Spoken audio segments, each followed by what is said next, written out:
Week 1 has come, and now we move on to the rest of the season. We are all happy football is back, sad for those injuries, but we need to address certain aspects.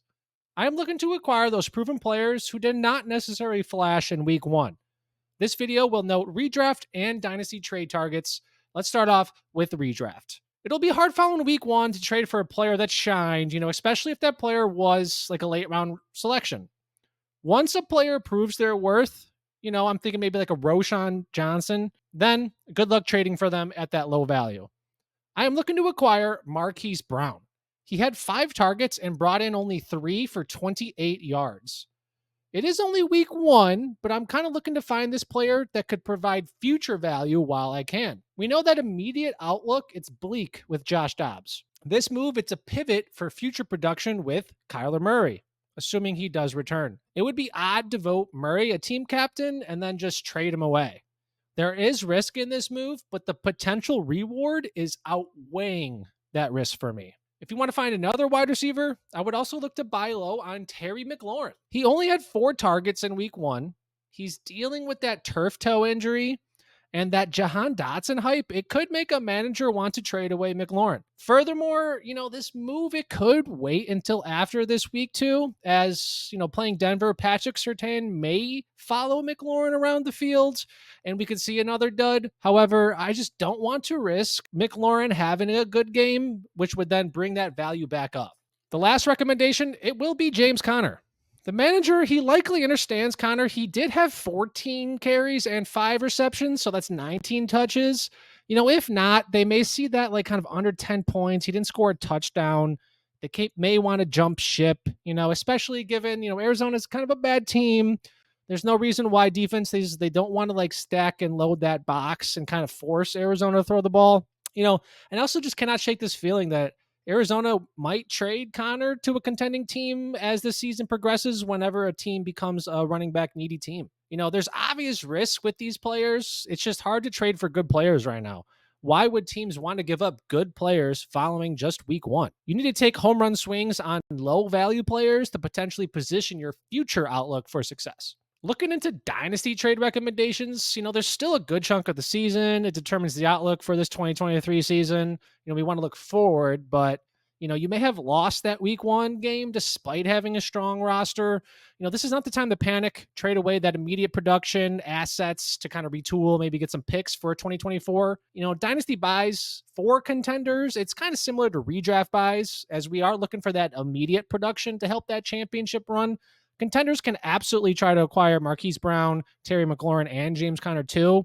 Remember, buying a running back this early in Dynasty specifically, it carries risks, especially an aging one like Conner.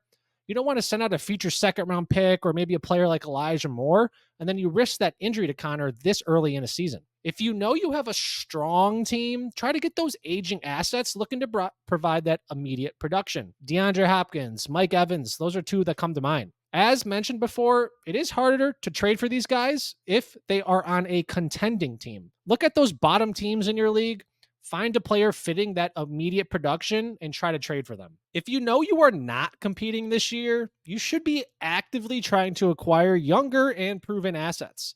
It's going to be harder to try and trade for a younger player who is providing immediate production. I'm thinking of Zay Flowers. So someone like DJ Moore comes to mind.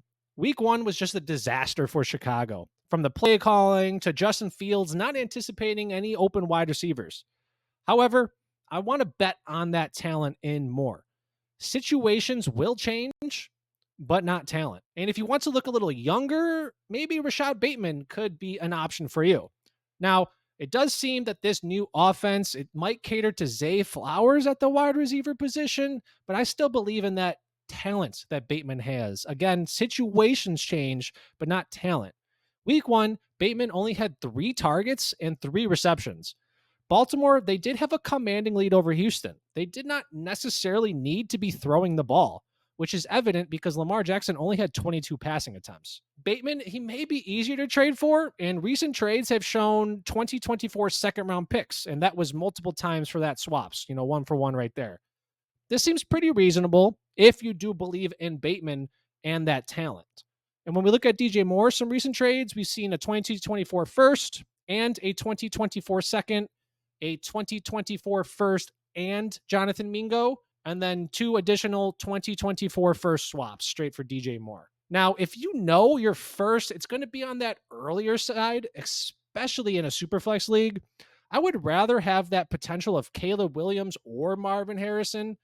Trading is all dependent on your league market and those managers' tendencies. So when we look at that Bears offense, again, they did not look good in week 1. Justin Fields, he hesitated to throw that ball down the field. These could be reasons managers might panic sell after week 1 for a little bit lower of a price than those above. There is potential that the Bears even find a new quarterback in 2024. They do have 2 first-round picks, their own and Carolina's. Thank you for watching today's video. If you enjoyed the content, please consider dropping a like and subscribing to the channel for more fantasy content.